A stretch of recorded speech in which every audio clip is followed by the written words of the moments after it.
What's going on, all you Navi enthusiasts? Your two favorite members of the Blue Men group are back once again. And tonight we're talking about the sequel, 13 years in the making. We're talking about the sequel to Avatar, Avatar, The Way of Water.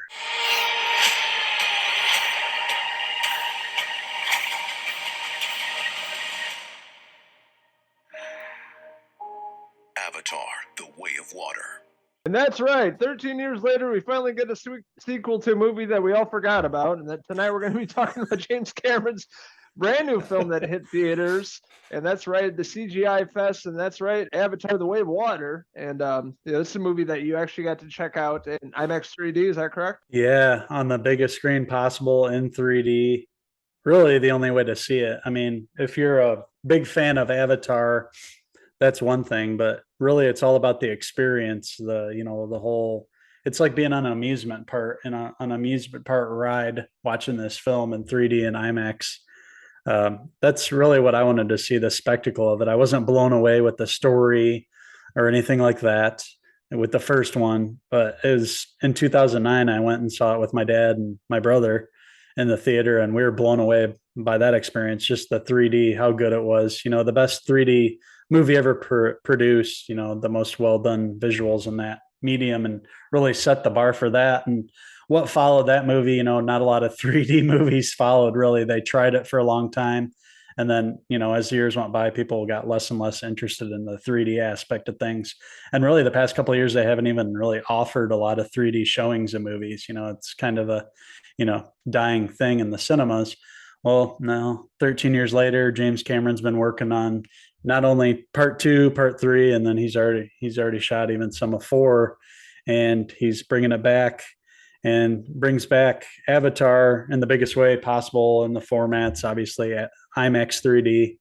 And yes, I watched this, all 3 hours and change of this movie. It's a long movie, but gets right back into things. We meet up with Jake Sully, back from the first one. He now has a family with Neytiri. He has his own, Navi family, and they're thriving, getting along great in the jungles.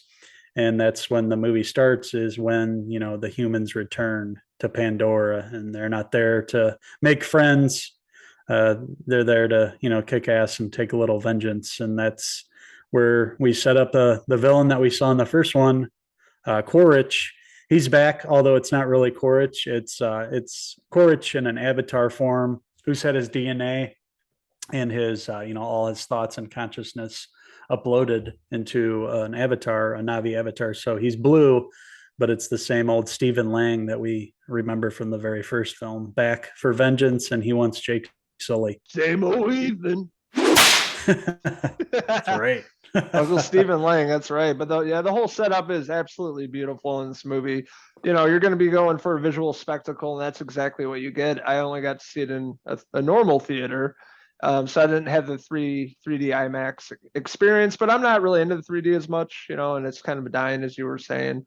But I'm sure it really elevates the experience, and that's what you're going to see, is really more of the visuals compared to the same old copy and paste story, and kind of what they do with this. But this time around, it's more of the Navi, the avatars. That's all their community, how they're surviving from land and going into the water, which a lot of the movie is under the water aquatic shots. It's absolutely beautiful, and it really takes you into this society and the people and different characters, and some returning similar faces from the other movie and voices. But really, the setup of this whole community is really spectacular. Yeah. So when the humans return, and they find out that they're in danger, Jake wants his family they have to get out of the jungle, because that's where they're going to be found, and they're going to put all these other Navi in danger.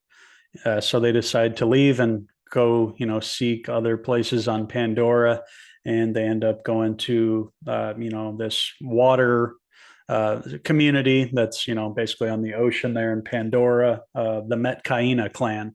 And at first, there's a resistance to them being there. Obviously, it's a different tribe.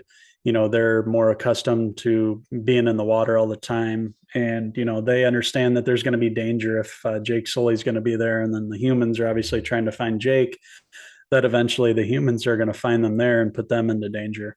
So there's a little resistance at first, and Jake has to do some convincing, as well as Neytiri, that they belong, and that they're not there to cause anybody danger. They're just trying to hide out and hopefully bring peace and keep peace on Pandora. But peace doesn't last long, and of course they're found, and they're going to have to battle it. And there's plenty of action sequences, some really phenomenal action sequences. James Cameron's known for his action sequences, and in 3D there was some really amazing stuff to see, like all the arrows being fired and stuff. Like the arrows really came out of the screen. It's not just like done like a gag, like, oh, it kind of looks like it's coming at you. Like now when they're flying, it actually looks like it's buzzing by your head. It's pretty phenomenal what they're able to do now.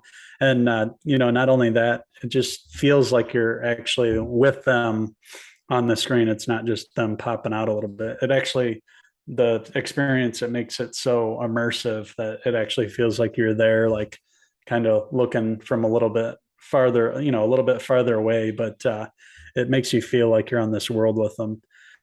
And much of this takes place in the water. We see a lot of creatures in the water, like those big, whale kind of creatures that are underwater. And then, of course, with all the, the kind of aquatic life in Pandora, it's pretty spectacular. There's a lot of, underwater, camera work from here. And it's honestly the best, that you're ever going to see. It blows anything that we've seen away from like Aquaman or any of those movies of late, even Wakanda Forever with, the aquatic clan that came into that. All the water work in this just blows everything out of the water. And you're not surprised, with it being from James Cameron, and, he's known to be an explorer and all that. So he really wanted to explore the waters of Pandora in this one.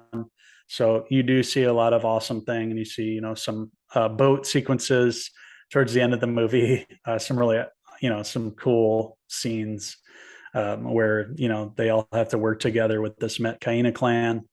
And in order to go up against these people coming after and hunting them, basically. But something that does change from the first movie and this one, now that Jake and Neytiri have a family, there's kids involved. So definitely the stakes are upped in this. It feels like they can have things taken away from them. So they're really fighting for survival and fighting to keep all the kids safe, and they're putting into dangerous situations throughout the movie. I will say that, whereas it's a familiar story with the emotional impact that the family has, it gives it a little bit more meaning than the first one, and is ultimately why I definitely had a even better time with this sequel. I thought it improved upon the first one. It wasn't really in any way original, but combined with the immersive aspect and the family being involved, I thought it had more of an impact. And another thing is there's a human character that is along with the Na'vi spider, who was, born on Pandora and has basically adapted to the life of the Na'vi. And you find out, when all the humans left Pandora, that he wasn't able to travel with them. So he had to stay there because basically he couldn't go in the cryogenic freeze as a child. That would have killed him. So he had to stay in Pandora. So this whole time he's kind of been sneaking out like a stray dog and going with, Jake and his family, and kind of, is an extra member of their family. So you have, the human working along with Jake and the family. So that's another thing that kind of, attaches you to the story more than in the first one. Yeah, and I thought they did a good job of the Na'vi and then Pandora, and how they all interact. Honestly, I think I like them more than the humans in the first movie. The first movie, I think they were kind of annoying. And with this community, I thought they dived into more of these characters and creatures more in depth, and I thought they had better chemistry and they had more on the line, it felt like, in this movie. So in that aspect, it was a little better than the first one. And obviously the visual effects are obviously way better than the 2009 one. Cameron spent 13 years crafting, perfecting this in terms of CGI. It's pretty perfect across the board. Really great score in this. I love all the aquatic shots in this movie. A lot of good honorable mentions. Oh, Camilla, Edie Falco's in this. Yeah. Tony. She forgot she was even in it. I thought you were going to bring out your orange shoes. Right. I said no pulp. No pulp, as she throws it. General Ardmore, she was really fantastic in this. And apparently she thought this movie was already out. I was reading about today because she shot this movie 4 years ago. So she thought it came out already and bombed. That was pretty funny. Joel David Moore returning from the first movie. Jermaine Clement from Flight of the Conchords is in this. I liked him a lot as Yeah. Dr. Garvin. There's, a lot of other great characters in the supporting cast as well. Yeah, this movie goes deep. Cliff Curtis as the leader of the Metcaina, and you have Kate Winslet as a character that's gonna go farther into the next story, going into part 3 too. She's gonna have a bigger role apparently because that's already been shot.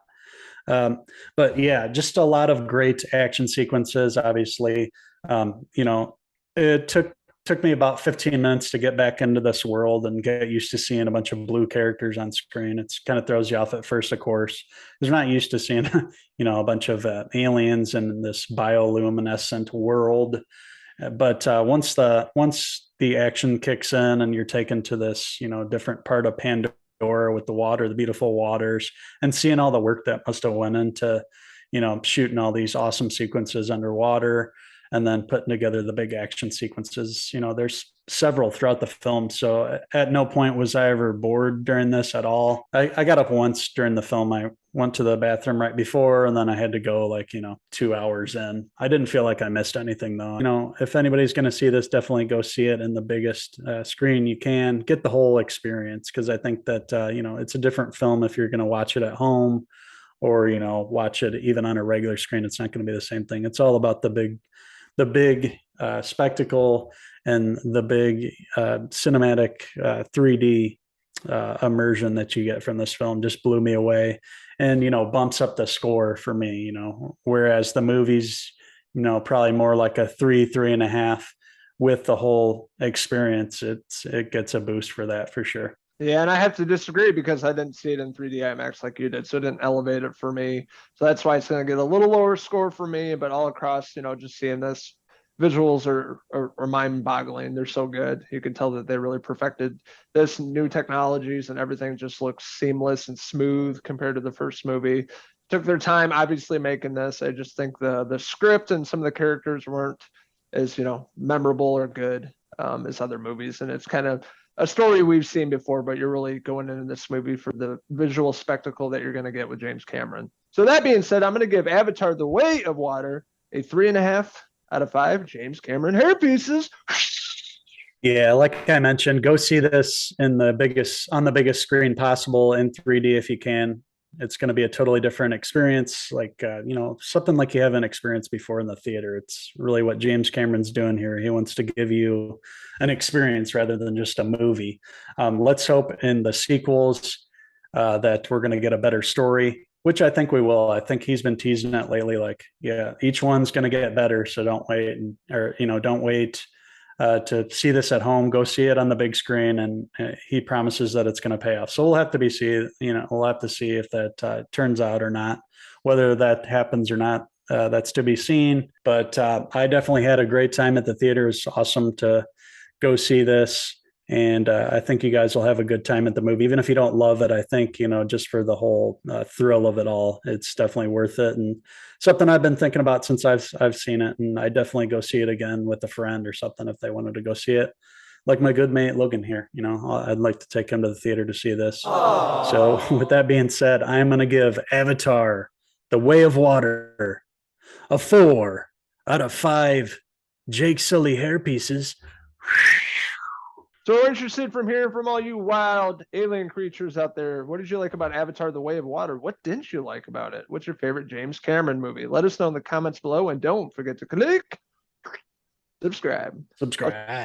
Also, check out these wild avatars on Facebook, Twitter, and Instagram, and our website, Cinephellas.com, for the latest, greatest TV movie news and reviews. That's right. So we made it through Pandora. It felt, like 13 years past there.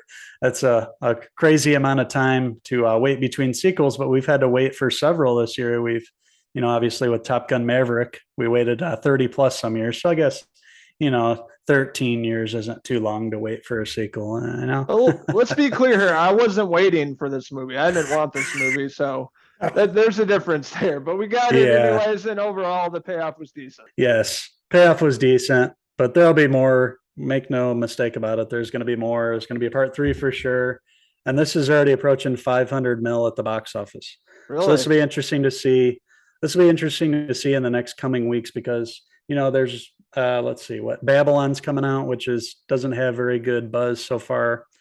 It's not doing too well word of mouth. So really in the next couple of weeks, we'll find out how much this movie is going to generate, because back when the first one came out, the opening weekend wasn't impressive at all. I mean, it was number one, but it only made like 70 million. But it went on to, I think it was number one for several months in a row. So it's the, slow word of mouth and, people wanting to go see something around the holidays. It's going to make a difference here. So we'll see how much this makes. He says it's going to have to, make, close to what the first one did, even to break even. So if that's the case, it's got a long way to go. We'll just have to see what happens with this. But hopefully James Cameron's, hopefully he knows what he's doing, and it's really going to give us something special here, especially with the next one.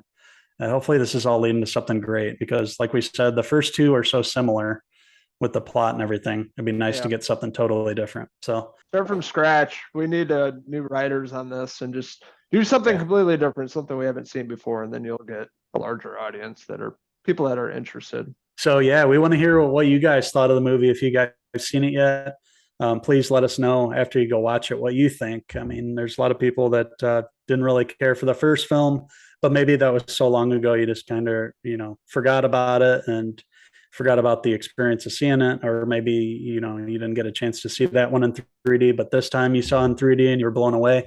Let us know. We'd like to hear from everybody on these movies, because it's got some haters, but it's also got people that are really like it, but they just stay quiet because most people hate on it. I think it's dividing the fans. I think a lot of people love it or hate it. So thank you guys so much for tuning in to our review of Avatar: The Way of Water. Until the next time on the planet Pandora, I'm Uncle Henry Navi. And I'm Uncle Logan Cameron signing out until the next movie review. Cheers!